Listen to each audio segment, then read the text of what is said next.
Oh, what I'm doing is I'm waking people up. I'm helping people be more empowered and helping them fall in love with the earth so they just naturally become protectors and caretakers.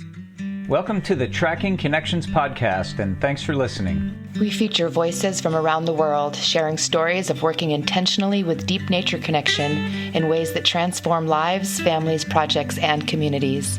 I'm Sarah. I'm Aiden. And I'm John. And we are your hosts from Living Connection First. Hi, everybody. This is Aiden. And this is Sarah. We're here today with Richie Rivera Booth from Wilderness Awareness School. Yes, sir. John here. I've known Richie since 2007 when he was at the Wilderness Awareness residential program.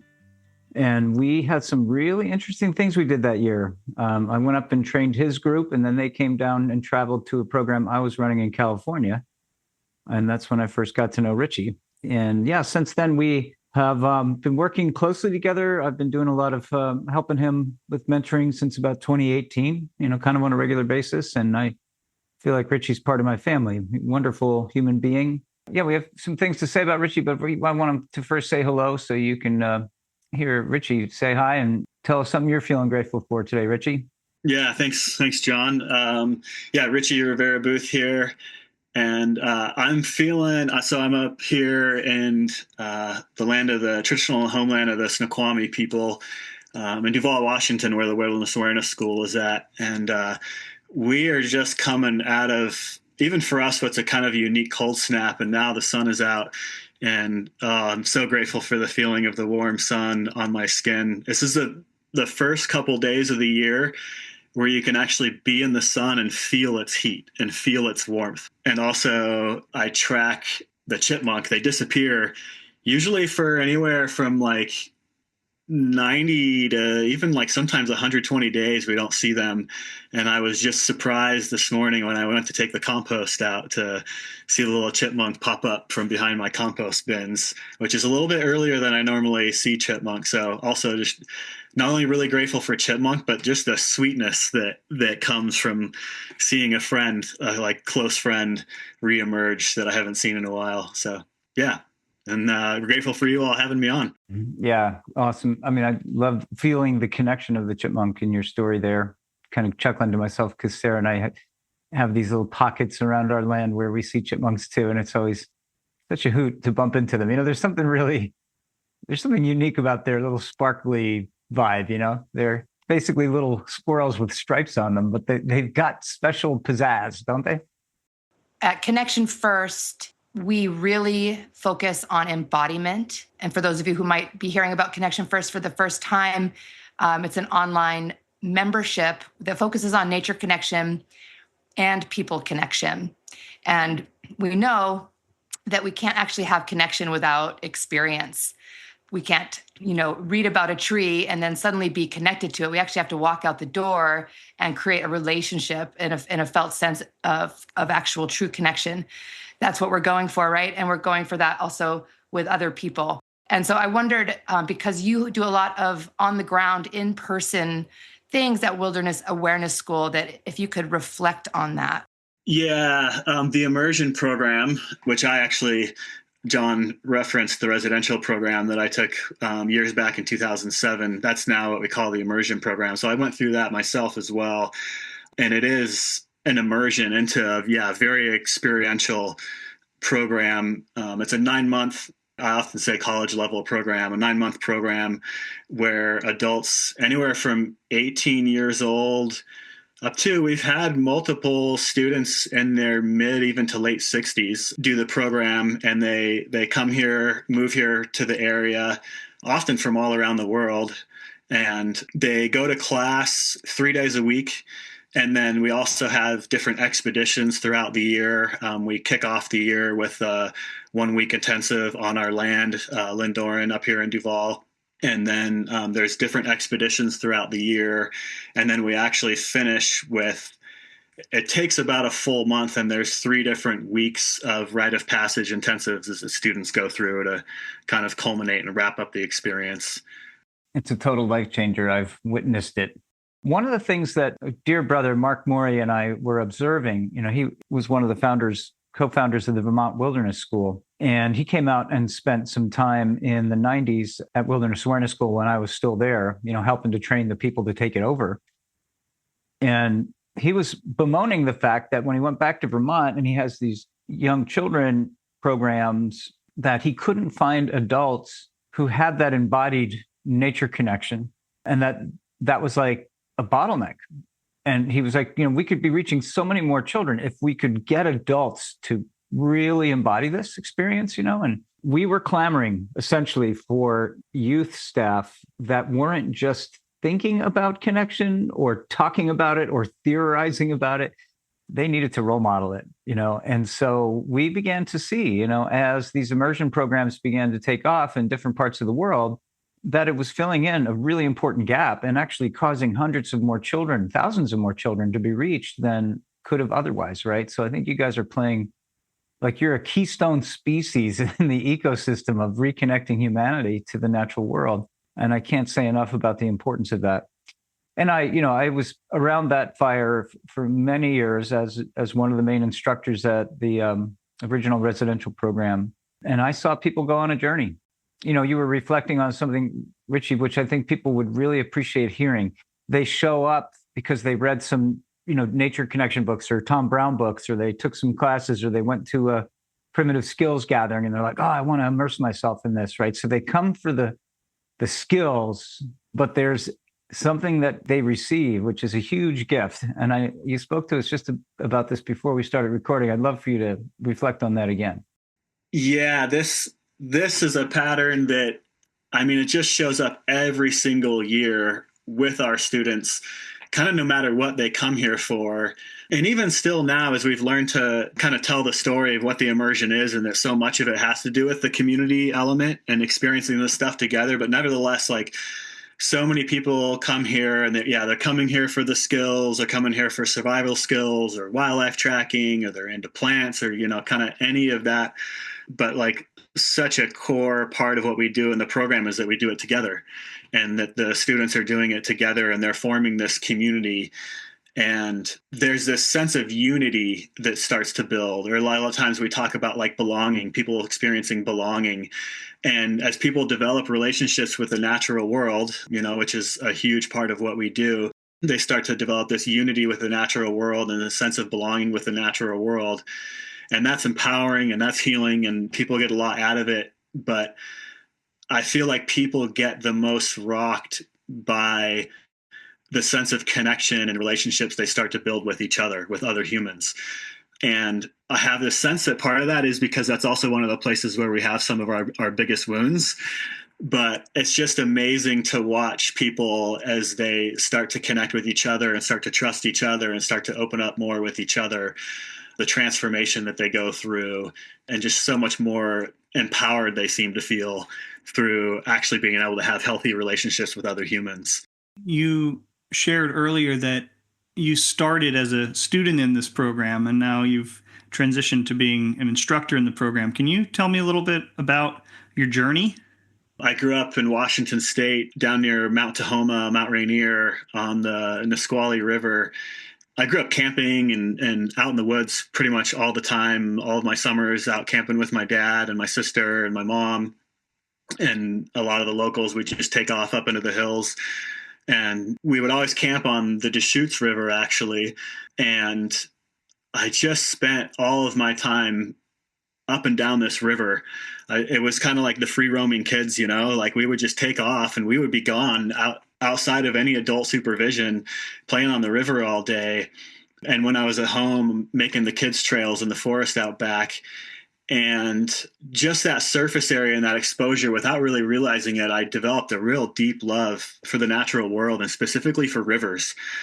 I just always gravitated to flowing water and creeks and rivers and streams. And I used to also go fishing with my dad and some of his friends. We'd go to Sun Lakes in Eastern Washington. And one year we were over there, I think it was for 4th of July, and we decided to travel to the Grand Coulee Dam. And there was a big laser show that they did on the front of the dam. And at the beginning of it, it like showed the Columbia River, and it was like this raging river, and it had this narrative. It was like, I am the Columbia River, and once my waters were roaming free and untamed, and it was like all these rapids, and I was just like as this little kid, I was like, yeah, like super pumped, you know, it was like this cool story. And then the story went on, and it told the story of building the dam and taming the river as this like really cool, amazing human feat. But I just found myself like heartbroken. It really broke my heart. And it was kind of dissonant because everyone was watching it as this like really cool, amazing story. And it was around that time that I started just to have this awareness that as like a 10 or 11-year-old, I kind of saw like a lot of development that the adults were doing as destructive and harming things. And somehow I made this commitment as a little kid back then that I wanted to protect the earth. And I thought back then, you know, well, what does that look like? And I was like, well, basically I'm just going to be rich. I'm going to buy a bunch of land so that no one can harm it. And not only like to be a protector, but there was this element of the caretaker in there too, where I wanted not only for people not to be able to bring their tractors and destroy it, but like people who like enjoyed the land and like wanted to get out could come there and like, and love it and enjoy it. So kind of a lot of context there, backstory, but I feel like I made this commitment as a kid that I wanted to be a protector and a caretaker. And it wasn't until many years later when I had a sense that I had some sort of calling and draw towards nature. But even that I didn't really totally follow. Like when I graduated high school and I went to college, I ended up getting a 9-to-5 and kind of hit this bit of a bottom, just not feeling fulfilled and not feeling, you know, the classic story of getting worn out from the 9-to-5 and the grind. And that's when I was like, you know what, screw all this. I'm going back to nature. And that's when I found Awakening Spirits by Tom Brown and got turned on to all this lineage and this work of nature connection. And at the time I was living in Colorado because that's where I went to college, but I moved back to Washington State and I was wanting to take off into the woods and spending a lot of time by myself, backpacking and getting out and trying to practice the survival skills. And then I suddenly found that here in my backyard was the Wilderness Awareness School. And that's when I found the residential program. That's now what we call the Immersion program. And when I started looking at it, it was everything. It was wildlife tracking. It was survival skills. It was wild edibles, wild medicinals, bird language, whatever that was that I didn't understand yet. And so the same thing kind of happened to me. I came here and I took the program and I was already getting a lot of nature connection, but I had these wounds with people, with humans. I was really kind of broken from, honestly, my efforts to fit in with modern society.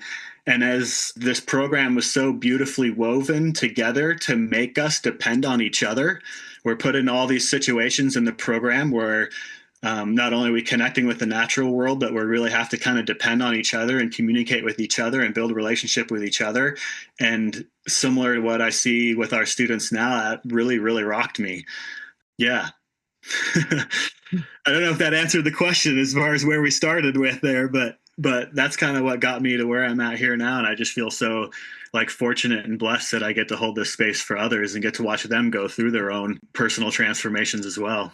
Yeah. Wow. Well, first off, you just role modeled, you know, the attributes of connection emerging naturally, right? That empathy for the river being tamed. That gave me full body goosebumps because you actually had a relationship to the waters. That is what your very natural experience was. And it just really highlights how important this work is, right? If everyone on this planet had that sense of empathy for nature and true connection, you know, where would we be?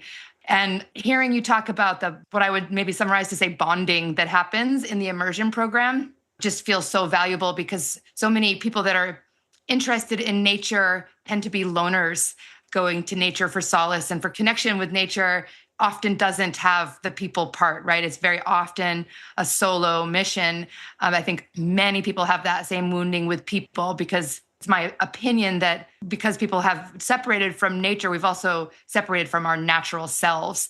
So when we go back into nature and you know, unwind and open our natural connection to nature, we actually become more natural humans and we connect with each other in a more natural way.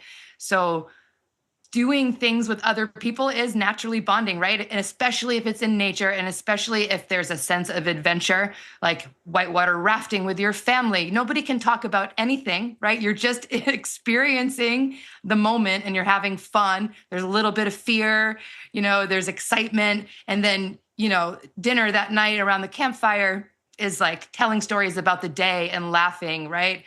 There's so much potential for our natural selves to come out, right? When we're together in nature and working on a common project, even if it's a community garden, right? Where you're just there with your hands in the dirt, you're next to your neighbors, you're not having to talk about anything, but things come up, right? And really natural conversations happen.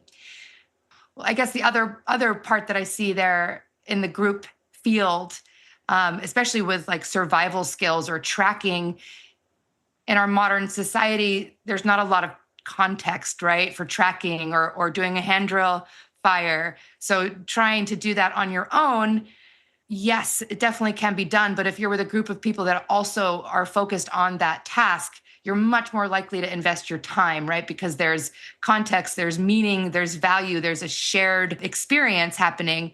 And we all have that call to tribe, right? We are social beings and we are called to tribe. And if we're alone all the time, committed to doing the thing we're passionate about, it's often very hard to stay committed to that until you have brought other folks in there with you or found other people that are also interested. So I was wondering, Richie, if you would give us an example of seeing this happen with people who have gone through the immersion program. God, there's so many examples of that bonding that starts to happen and the progression of it. We start off the program itself, as I said before, with the first intensive week. We're all together on the land camping, and the students are starting to learn our core routines, our main practices of connection, a lot that you all are familiar with and that is talked about on the village: fox walk, owl eyes, story of the day, tracking, and all of that.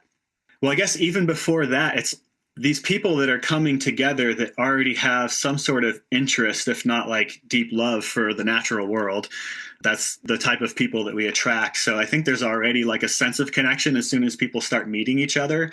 They have nature that they can relate to, but then they go through opening week, and all throughout the week, they're learning these different core routines and practices together. And then we're doing story of the day. Even like at the end of each activity, we might have a little bit of sharing. And at the end of the day, they're sharing. So opening week, they start to bond, and then they're in this honeymoon phase.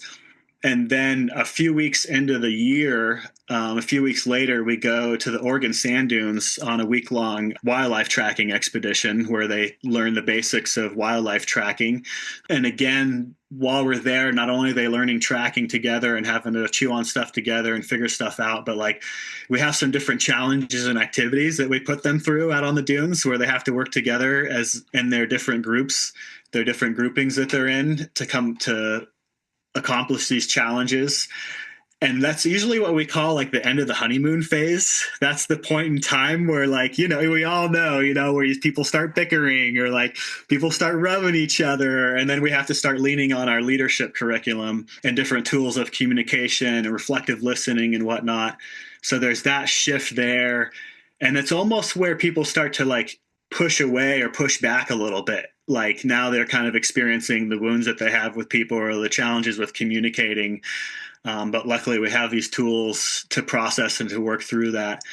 And then one of the places where the connection really deepens, like we all know when we go through challenge together, that, if you've been through something rough with people, the sense of connection is so much different. So later in the fall, when it starts getting cold and it starts getting wet, we put them out on what we call a shelter overnight, where they go out with just their clothes and food and water and all that, but like no sleeping bag, no sleeping pad, no tent, and they have to build shelters. And they're doing it again in their groups. Like they're broken down in these little groupings that they have all throughout the year, these teams that they're working in. So they're in their different groups, and they are, instead of building solo shelters, we teach them a couple group shelters that they work together building and going through the cold and going through the dark and having to just use the natural materials around them to build these shelters and to have a little fire. And basically it's 2 full nights that they're out there. And it is no small feat here in the Pacific Northwest in the rainforest, in like 40 degrees and raining, which honestly can be so much colder than like 20 and snowing. And so they go through that adversity together, and then they come back and we catch their stories and we hold them and help them process. And it's usually at the end of that, yeah, they're really, really in it. And the tears start flowing because people are experiencing so many different feelings and emotions of really like connecting with other human beings and being put in positions where they just really kind of have to rely on each other, like it or not, really. Yeah. And then that just continues throughout the year. There's just continues to be different experiences. And I do want to point out too, something like we're talking all about the value of doing this together instead of alone.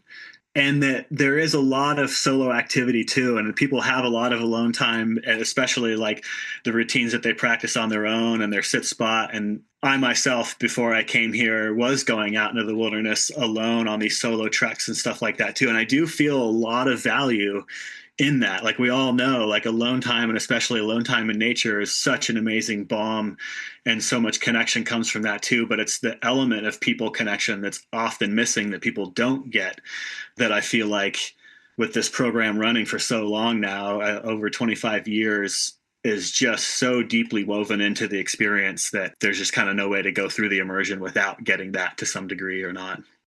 How many people come into the program with goals for themselves, an interest in nature, and find themselves on the other end of the program thinking about how they're going to be in service to others? Like, is that something that you see, and what does that dynamic look like? Yeah, absolutely. I feel like that's a big part of what I was speaking to, where like people say they're coming here for one thing and then they're leaving here with another. And the community building, the people connection thing is what people early on start to say, like, wow, I didn't realize, but one of the main things I was actually coming here for was this people connection and community. But that definitely does start to transform throughout the year, to where when people leave here, it is not just like having people connection, but the sense of wanting to give back. And I feel like that's just a natural progression in a connection journey, or just the development of any human being, really, is this desire to give back, to be a mentor, to be of service. And both in like mentoring youth, and we actually have a lot of our students will go through the program, and then right away, as soon as the program is over, they'll step in as instructors for our youth programs and for our summer camps. And it's amazing to see the growth. In some ways is almost even more so than what they went through in the program, when they start doing that for others, and that they don't even really need any staff training. Like and a lot of them think, well, I don't know how to mentor youth. I'm not a teacher. I've never been trained in that. And we're like, you'll do fine. We just put them in the woods with a group of kids and we give them a little bit of context and structure and training. But there is just the innate desire by the time they're done with this to give back. And a lot of that also translates not only to a desire to give back to our youth, but ultimately like in service to our future generations. People are starting to now like think ahead about their impacts. So that does feel like a real natural progression. And we lean into that during the year too. And they actually have days during the year where they visit youth programs, and we have a whole natural mentoring kind of bundle of curriculum that we share with them too. And they get some overlap with our youth programs as well throughout the year. I have this visual with 30 people an average year. And then that following summer, after they've completed their journey in the immersion program, then they're out with youth.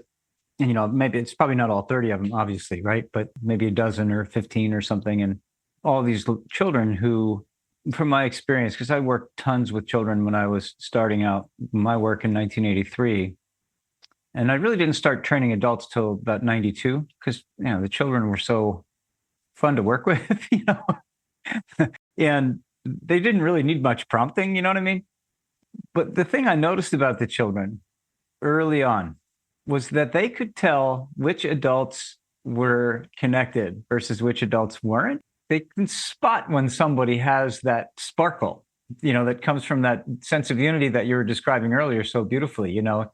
We get that unity with nature, it really begins to affect our heart, but then we get that unity with people, and then the unity with people in nature, it's like this magic bubble that appears over and around the people who are sitting around that fire. Well, that right there, you can't teach that. You know what I mean? Like, you can read about it. You might even be able to read about the nervous system and why it happens, and you could like have all your theories, but you cannot teach that to somebody cognitively. It is totally an experience that only emerges out of immersion. There's no other way. You can't fake that.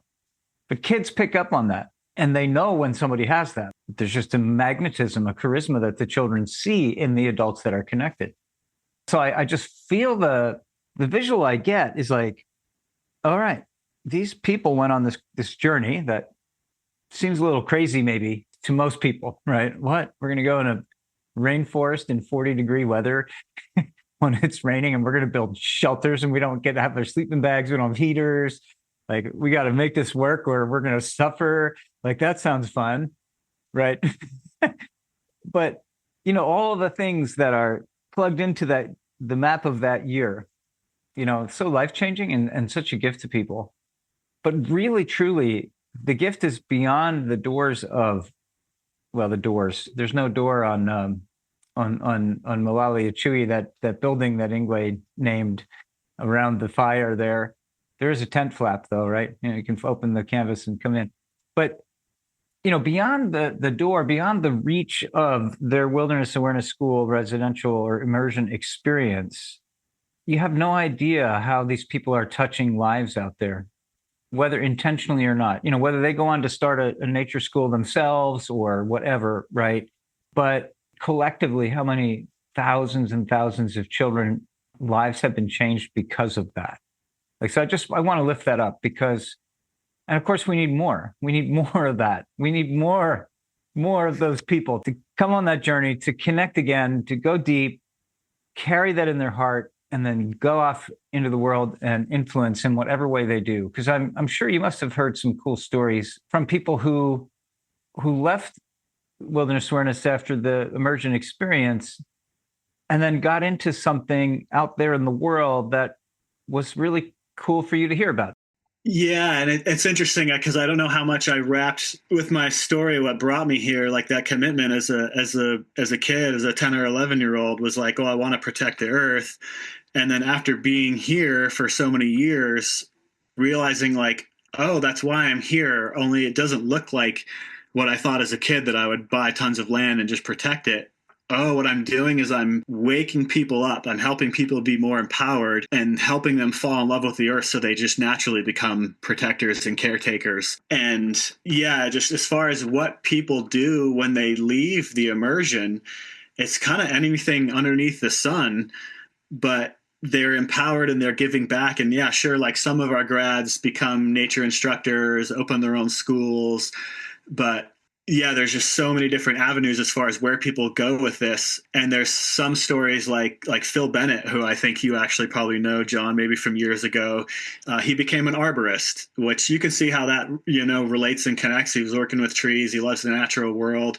He ended up getting hired for the city of Snoqualmie here. And I think he was like cleaning bathrooms at first and doing stuff in the parks, like cleaning up the parks. But eventually he made an arborist position for the city. And then he made another position where he was actually helping maintain the forest. And now I don't know what his position is, but he's actually fairly high up in the city. And he has literally developed this program where they've mapped out the tree canopy in the entire city and they're tending the forest. And he actually has these programs where it's not just the employees for the city of Snoqualmie, but he's got people whose neighborhoods they're actually getting out in the forest behind their neighborhoods and the protected lands, and they're tending it themselves while he's not there. And now the city of Snoqualmie has become this green city, and it's kind of a model for other cities all across the country of what that could actually look like. And so he's like this protector and caretaker on the inside, helping transform the system. And so that's like one example of a career path. But then there's all these other people that they're just like aunties and uncles. And I know from seeing them that the way they interact with their nieces and their nephews and other kids in their lives, they're just naturally mentors, and they're getting these kids to connect with the natural world in these really kind of unique and powerful ways. Like they're mentors, whether they realize it or not. I love that story. I was thinking about, I have heard over the years from so many people a very similar story. They had an encounter with a person who had that magic touch and got them started on their love of nature journey. So you don't even know like how many quote unquote random moments from the people that you all trained have changed someone's life in ways that we're not even aware of, right? It just woke up something in the other that had to be tended, like in the same way that your story of being 10 or 11 and wanting to make a bunch of money and then save a bunch of land, right? And you still have, I think you're doing okay for yourself, but you haven't like made millions and millions and you haven't bought millions and millions of acres yet, right? That's correct. That is absolutely right. I feel fortunate to own a half acre here around Lake Margaret and a huge forest behind me. And even this half acre is as much as I can caretake. So yeah, I can relate. Brilliant. Thank you. You're really helping us see into another world. I love your stories, Richie. We talk about, nature immersion and nature connection and people connection. But of course, we are nature. And I love the story of the arborist because that's bringing nature connection back into the city, back into that world. And it reminds me of that thing that Ingwe used to say all the time, which is that we need to learn to live fully in two worlds.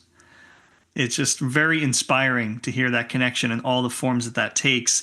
And I imagine too that, I know for myself, this has been, my whole adult life, having other people that have been on this journey that I'm connected with that can also support me. So I know that I'm not alone on the journey, right? And there was something I heard that I thought was really brilliant, which is even if you can't help somebody with the hard, like this is hard, and these journeys are hard. When we're trying to go out there and build something or create something new, it's often really hard. And it's like we can't necessarily help each other with it being hard, but we can help with the alone. So at least we're doing it together, and we have that support. And so I wonder if you could kind of speak to that element, and what you've seen from folks just in having that network with each other as they go through this and beyond. Yeah, because that is, I feel like a huge part of this program is it's not just the hard that comes up, like that people are going through hard challenges as far as like the shelter overnight and, there's a week-long survival expedition they do at the end. But there is something just to, as people's systems start to turn on and they become more awake and they become more alive. And honestly, they get more like happy and excited and feel joy. As we all know who have done this work, like you can't open up to these like lighthearted emotions without having the other more challenging ones start to rise up too. And a lot of grief comes up for people during the year and a lot of challenge that can be confusing because it's like, where is this coming from? Now I'm running around in the woods and I'm having fun and playing with other adults. And yet I feel like crying or I feel frustrated or I feel angry. And just going out to nature and taking those feelings and that grief out to nature is a beautiful, helpful thing and really resourcing. And we encourage our students to do that. And that I know was really helpful for me. But then again, there's this other element with having other humans witnessing people in their grief and having other humans not try and fix things, not try and give advice or not just try and tell them it's okay, but just witness them in that and even kind of reflect to them and empathize with them. There's something just deeply connective to sharing grief with each other and having someone else like witness us in our challenge and our emotions. But yeah, like going through that together really strengthens the connections and I feel like brings a lot of resourcing and healing to our students. And I know it has for me, that's for sure. That place of vulnerability that people come to in challenge is what I'm hearing you speak to. And I believe there is also an element of returning to that kind of pure place in ourselves through the process of being in nature and being immersed in a natural experience that allows us to open in particular ways. Like you said, yay, I'm out in the woods doing these fun things and really enjoying myself. And yet I feel sad, right? I feel something else moving. So we recognize that as a very natural healing process as we find more connection and start to open those pieces of ourselves that we compressed or suppressed start to come up, because there's an opportunity for healing. And what you were talking about as far as being witnessed in that place, the actual act of being witnessed is healing. To be able to tell your story and to be heard and to be felt and to be seen is actually healing. And people don't really understand that. Like, often we think of like going to a therapist and it's talk therapy and you're talking and that's supposed to be healing, but it depends on how you're sharing, how you're being received, right? So if you're in a group of people that you feel open with, that you actually truly trust, and you're describing this going together for a long time, so you're building trust over time through actual experience. So when you are with people or a person that you trust and you really share from that place of pain, and you're allowing yourself to actually feel that pain, right? So that's like number one, huge, to actually be in a container that allows you to open in that way. So I hear that you all are, not intending this as a therapy experience, but you're creating the atmosphere, the environment, the relationships where natural healing can occur. So someone can open in that place and have a wound emerge. And then the actual, like I said, the actual act of being seen there allows it to integrate, which is, I want to say, like beautiful simplicity that somehow we don't have access to in modern times, right? As much as we should, right? As much as maybe we did in our 200 plus years ago, right? When we had more of a natural setting of, I have an experience, I'm witnessed by my village, and I integrate, right? It's like, I'm alone with, and I can't integrate, so I put it away. So Richie, in reflecting on what Sarah just said, and the audience can't see you body nodding, but I saw a lot of bodily agreement coming from you as Sarah was sharing just now. How important do you think it is that there's a fire that you guys lit with a hand drill or a bow drill at the center of these conversations? I feel like I'm probably not even fully aware of how important that is, because it's such a core routine. We literally start off our very first gathering with the students lighting a friction fire with them in Malalo. And most of our class days are centered around a fire, like when we come together, and then we might go out away from it, but then at the end of the day, we come back to it. And so, I feel like that is absolutely key. And the presence of fire is I probably can't speak to how important it is, because I haven't done it without it that much. It's just always there. Fire is always a presence. It's one of our core instructors that has been here the whole entire time, since before I was an instructor in the program and when I'm gone and other people take it over. So I having a fire to gather around, and not only that like we might be at different locations, but having the central fire of the Wilderness Awareness School in Malalo Yachui, this place where the fire has been kindled, John, that specific fire pit. And I just can't help but wonder and often sense the energy that's just building and building and building and building around that fire. And it's not just the immersion program that gathers around that fire, but all of our programs, from the 4-year-olds all the way through to the teens, our elders, there's no way at this point any of us could really even track how many people have been moved and transformed and shed tears and laughed and told stories around that fire. We're going to be doing an episode upcoming here on Ingwe, the elder, who I met in 1983, who was born in 1914 and raised with the San Bushmen and the Akamba in East Africa. And he's, as you know, because you're from Wilderness Awareness School, he's the grandfather of Wilderness Awareness School. He was one of the people. And what year was it? It was probably 1996. He came out to that land right after we had bought it. There wasn't anything on it yet. And Max Stewart, bless him, he's now an ancestor, and I strung a blue tarp, because it was rainforest.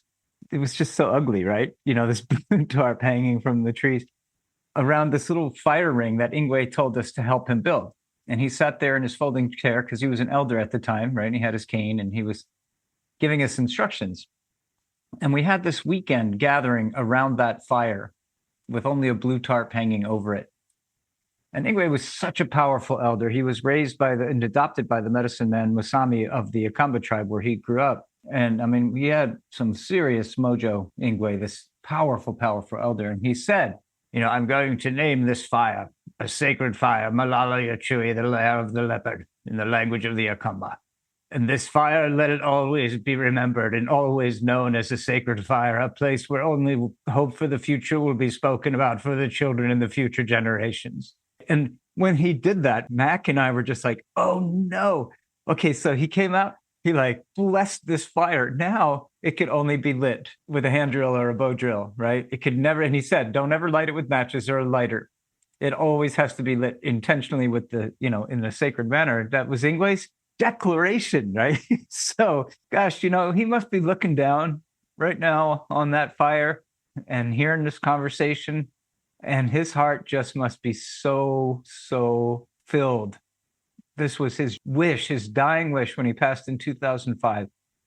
And how many beautiful, beautiful things have happened around that fire since then. We actually literally had to build a beautiful natural structure around it to protect it because the blue tarp had to go. I mean, both Mac and I were staring at it like, oh no, this is awful. This does not befit this fire. Then the whole community had to rise up and figure out what to build around it to keep it a fire on the earth that wouldn't lock out nature entirely, but would protect it from the rainforest, because that's a tough place to keep a fire. But boy, the one thing I will say, and I just want the audience to feel this, I'm sure you can already feel the beauty in this fire at this place. I've never been visiting a residential immersion program event where there wasn't exceptional fire tending skills being demonstrated by various people. Every time I'm there, someone else is tending it, right? But they tend it in a humble way. And under all the benches, there's all this nicely split wood, and there's a woodshed out there, and there's always people working on it. Like the fire it's been so lovingly tended, and everybody who does the immersion program becomes an incredible fire tender, whether they realize it or not. And how rare that is, that there's people as a daily activity learning to be a fire tender, which has so many symbolic layers to it. It's just, you can go on for days.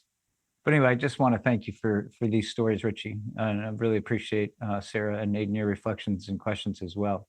Yeah, I'm feeling super inspired thinking about, from Ingwe's perspective, right? The concentric rings are going out from Wilderness Awareness School and all the people that are doing this work in the world. So thank you so much, Richie, for sharing with us today. Yeah, you're welcome. And thank you all so much for having me on and for catching my stories. But one more thing I just want to say about that fire. That's one of the things we tell our immersion students at the beginning of the year, is that one of our intentions is that this is a home for you. And I know for myself, but I think I can probably speak for a lot of our students that for the rest of their lives, literally that fireplace and Malala Yachui is a place that they can, wherever they're at and whatever they're going through, they can tap back into and know that we're keeping that fire going, and they can have a sense of home wherever they are in the world and know that that place is still there and it's still going strong. Hundreds of fires there myself, and I was the one who started the fire in my own years as a teen many, many times.